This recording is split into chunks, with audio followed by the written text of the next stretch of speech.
이번 주 토요일은 575를 맞는 한글날입니다. 세계에 여러 가지 문자와 또 언어가 있지만 훈민정음은 세계에서 유일하게 반포일과 만든 사람이 알려진 문자죠. 그렇습니다. 네. 특히나 이 한글 같은 경우에는 세종대왕이 애민정신을 담아 만든 그야말로 사랑이 넘치는 문자잖아요. 네. 대한민국 국민들의 한글 사랑이 넘치는 이유도 바로 여기에 있지 않을까 생각이 듭니다. 네, 그래서 오늘 이 시간에는 한글 창제의 배경 그리고 우리가 왜 한글을 아끼고 사랑해야 되는지에 대해서 알아보겠습니다. 충북대학교 국어문화원의 장충덕 원장 스튜디오에 나와 있습니다. 어서 오십시오. 네, 안녕하십니까. 네. 얼마 전에 한 기사를 보니까 미국의 언어학 교수께서 이런 말씀하셨더라고요. 한글은 한국이 전 세계에 준 선물이다. 참 기사를 보면서 어깨가 좀 으쓱해졌는데 한글 창제의 배경을 보니까 좀 아름다운 사연이 담겨 있던데 맞습니까? 네, 한글이 만들어지기 전에는 우리 조상들은 한자를 사용해서 문자 생활을 했습니다. 네. 그러나 이제 한자는 우리말과는 달리 중국어를 기반으로 만든 문자이기 때문에 우리가 배우기도 어렵고 시간도 많이 걸려서 일부 양반 계층들만 쓰고 일반 백성들은 문자를 모르는 상태였죠. 이제 당시에 백성들은 이제 법을 몰라서 억울한 일을 당하는 경우가 많았는데요. 네. 세종이 이런 옥사를 겪으면서 백성들이 법을 모르어서 억울한 일을 당하는 건 문자를 모르기 때문이다. 문자를 모르기 때문에 법을 모르고 법을 모르기 때문에 법을 어기는 건지 모르고 어기게 되는 그런 일이 발생하게 되는 거죠. 네. 그리고 또한 당시에 폐륜 범죄 등등도 많이 일어났는데요. 예를 든다면은 세종 10년에 진주의 김화라는 사람이 이제 아버지를 살해하는 사건이 있었는데요. 네. 그랬을 때 세종은 이런 일들을 이제 보면서 충효를 모르는 백성들의 어리석음 때문에 일어난 거다라고 해서 충신이나 연려, 효자 등등의 행적을 기록한 삼광행실도를 편찬해서 배포를 하게 됩니다. 그런데 네. 이게 그림으로만 돼 있어서요. 일반 백성들이 그 내용을 제대로 알기는 좀 어려웠죠. 그러니까 이런 사건들을 겪으면서 새로운 문자를 만들어야 되겠다라는 네. 생각을 더 하게 된 것 같습니다. 네. 이런 세종의 생각은 훈민정음 서문에 잘 나타나 있는데요. 어리석은 백성이 읽고자 하는 바가 있어도 제대로 뜻을 펴지 못하기 때문에 내가 28자를 만들어서 쉽게 익혀 써라 라고 하는 서문의 내용을 볼 때 글 모르는 백성이 겪었을 어려움을 헤아려서 그들의 억울한 일을 더 이상 겪지 않게 하고자 하는 그런 애민정신이 한글 창제에 담겨 있다고 볼 수 있습니다. 네. 네, 이렇게 굉장히 애민정신이 가득 담겨있는 한글 창제 과정인데요. 네. 하지만 처음 시작은 굉장히 좀 은밀하게 비밀스럽게 진행이 됐다고 하더라고요. 말과 글이 따로 노는 그런 상황에서 일반 백성들은 이제 문자를 모르기 때문에 어려웠지만 실제로 양반 계층들 같은 경우는 도리어 이런 것이 자기들의 기반을 확고히 하는 그런 측면도 있었습니다. 그래서 지배층만이 한문을 배워서 과거 시험을 통해서 관료사회에 진입하게 되고 또 관료사회에서 어떤 정치적 이득이나 경제적 이득을 얻게 되고 그래서 그런 기반을 가지고 있었기 때문에 이 지배층 입장에서는 새로운 문자, 특히 백성들이 모두 알 수 있는 백성이 알 수 있는 그런 새로운 쉬운 문자가 만들어지는 것을 그렇게 달가워하지 않았습니다. 네. 세종이 새로운 백성들의 문자 생활의 편익을 위해서 새로운 쉬운 문자를 만들겠다라고 하는 것은 당시로 봐서는 아주 정치적인 측면에서도 획기적인 그런 사건이었죠. 그렇기 때문에 이런 기득권층의 어떤 반발 등을 예상했기 때문에 세종은 은밀하게 비밀스럽게 한글을 만들 수밖에 없었습니다. 네. 자, 이렇게 해서 이제 드디어 세상에 빛을 보게 된 훈민정음인데 백성들을 사랑하고 아끼는 마음으로 만들어졌고 문자를 쉽게 익히기 위해서 훈민정음이 탄생했습니다. 근데 처음에는 많은 환영을 받지 못했다고 하는데 어떤 내용이 담겨 있는 겁니까? 네, 한문을 모르는 백성들의 문자 생활을 하겠다라고 하는 그런 세종의 취지는 당시의 분위기로 봐서는 매우 파격적이다고 말씀드렸는데요. 한글이 창제되고 난 이후에도 이런 당시의 상황이 좀 반영이 돼서 그런지 네. 실제로 공식적인 문자 생활은 여전히 한자나 한문이 주를 이뤘고요. 한자나 한문이요? 네네. 네. 한글은 보조적인 수단으로만 쓰였습니다. 특히 이제 양반 계층 같은 경우도 그 경우 볼 때 공식적으로는 한자나 한문을 가지고 문자 생활을 했고 대신에 이제 사적으로는 편지 같은 이런 사적인 문서에서는 한글이 많이 쓰이게 됐죠. 그렇군요. 그리고 일반 백성 같은 경우는 한자를 모르기 때문에 네. 한글이 좀 크게 요긴하게 사용됐던 것 같습니다. 특히 선조임금의 한글 교서 같은 그런 당시에 한글이 백성들 사이에 상당히 보급됐다는 것을 보여주는 그런 자료라고 할 수 있습니다. 네. 네. 근데 사실은 우리가 지금 쓰는 언어를, 문자를 훈민정음이라고 부르지는 않잖아요. 한글이라고 부르고는 하는데 언제 이렇게 이름이 바뀐 건가요? 네. 그 한글이 처음 만들어졌을 때는 훈민정음이라고 했죠. 네. 그 훈민정음은 백성을 가르치는 바른 소리라는 뜻입니다. 당시에 양반 사대부들 같은 경우는 그 중국 중심의 세계관이 오랫동안 지속돼 있었기 때문에 그 한자나 한문에 비해서는 한글을 상당히 좀 낮게 봤습니다. 네. 그래서 한자를 진서라고 하고 한글을 언문이라고 해서 좀 낮게 불렀습니다. 네. 그러다가 이제 개화기 시기에 돼서 민족 정신의 각성이 일어나게 되고 특히 우리 문자인 한글에 대해서 그 가치를 좀 높게 평가하게 되고 그래서 그 당시에 정음이라든가 국문으로 이제 라는 명칭이 사용되게 된 거죠. 네. 우리가 지금 쓰고 있는 한글이라는 명칭은 처음 사용한 사람은 이제 주시경 선생으로 알려져 있습니다. 네. 주시경 선생은 개화기에 우리 말과 글에 대한 남다른 애정을 가진 분인데요. 이분이 그 한나라글 또는 한글, 한말 이런 용어들을 일찍부터 사용을 하셨고 그 또 뭐 한글모라든가 한글 백옷 등등을 사용했습니다. 그래서 이후에 한글이라는 명칭이 좀 일반화된 것으로 볼 수 있습니다. 네, 여러 가지 과정을 거쳐서 한글이라는 명칭으로 정해졌습니다. 그럼 이제 한글날 같은 경우에는 언제부터 기념일로 지정이 되기 시작했습니까? 네. 한글날이 이번 주 토요일이 한글날인데요. 네, 네. 한글날이 10월 9일로 정해지게 된 것은 여러 가지 좀 사정이 있습니다. 실제로 세종이 한글을 만든 그걸 몰래 했기 때문에 기록이 실록에 많지는 않고요. 네. 그러다가 세종 25년 12월 초 맨 끝에 날짜가 따로 명기하지 않고 그냥 이달에 그 왕이 언문 28자를 만들었다. 이걸 훈민정음이라고 한다라는 기록이 나옵니다. 네. 그리고 그 3년 후에 세종 28년 9월 초 맨 끝에 역시 날짜를 명기하지 않고 이달에 훈민정음을 완성했다라는 내용이 또 나옵니다. 그래서 이 두 기록을 놓고 후대에 이제 학자들이 약간의 그 혼란에 빠졌는데요.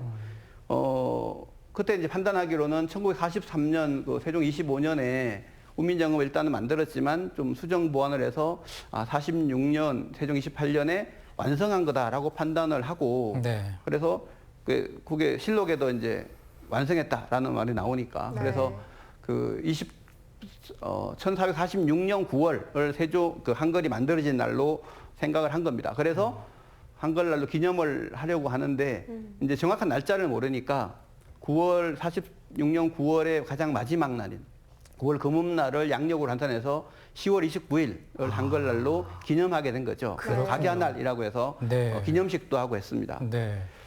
근데 사실 1446년 9월조에 나오는 기록은 이제 문자 한글을 만든 것이 아니라 우리가 일반적으로 알고 있는 훈민정음 해례본이라고 하는 훈민정음의 책자가 완성된 걸로 봐야 됩니다. 근데 네. 당시 학자들이 이런 사료를 좀 오해한 그런 측면이 좀 있습니다. 네. 그러다가 1940년에 그 경상북도 안동에서 훈민정음 해례본이 지금 국보로 지정된 훈민정음 해례본이 발견이 되거든요. 거기에 네. 정인지 서문에 9월 상순에 만들었다라는 기록이 있어서 그래서 그 당시에 9월 금음에 했던 거를 한 20일 정도 담길 그 필요가 있어서 10월 29일에서 20일 당겨서 10월 9일로 한글날을 정하게 된 겁니다. 네. 한글날이 정해지게 된 경위는 이렇게 좀 우여곡절이 많았지만 그 세종이 한글을 만든 취지라든가 한글 우수성을 다시 한번 생각해보는 계기가 되는 그런 한글날의 의미는 변함이 없다고 볼 수 있습니다. 네, 네. 정말 그렇네요. 사실 한글이 어떻게 만들어졌는지 그 역사를 알고 네. 나니까 한글을 사랑하는 마음이 더 커지지 않나 이런 생각이 드는데요. 사실 한글은 전 세계적으로 굉장히 과학적이고 독창적인 언어로 문자로 평가를 받고 있는데 네. 그 이유가 어디에 있을까요? 네, 한글이 독창적이라고 하는 거는 이런 세계 어느 나라 어느 문자와도 관련성이 별로 없다는 데 있습니다. 네. 세계 문자들을 보면 크게 두 종류로 나눌 수 있는데요. 두 계열로. 하나는 이제 그 이집트 상형 문자에서 기록하는 페니키아 계열, 즉 우리 일반적으로 하는 알파벳 계열이 있고요. 네. 또 하나는 이제 우리 한자 계열이 있는데 한글은 이 두 개의 언어와도 관련성이 거의 없다고 볼 수 있습니다. 그러니까 기존의 문자들 같은 경우는 대부분의 문자들이 기존의 문자를 수용해서 변형을 가거나 이렇게 해서 만들어진 경우들이 많은데 한글은 그렇지 않고 독자적으로 만든 거라고 할 수 있고요. 네. 한글은 창제 시기라든가 주체, 제작 방법에 대한 정보가 확실하게 알려져 있는 그런 문자입니다.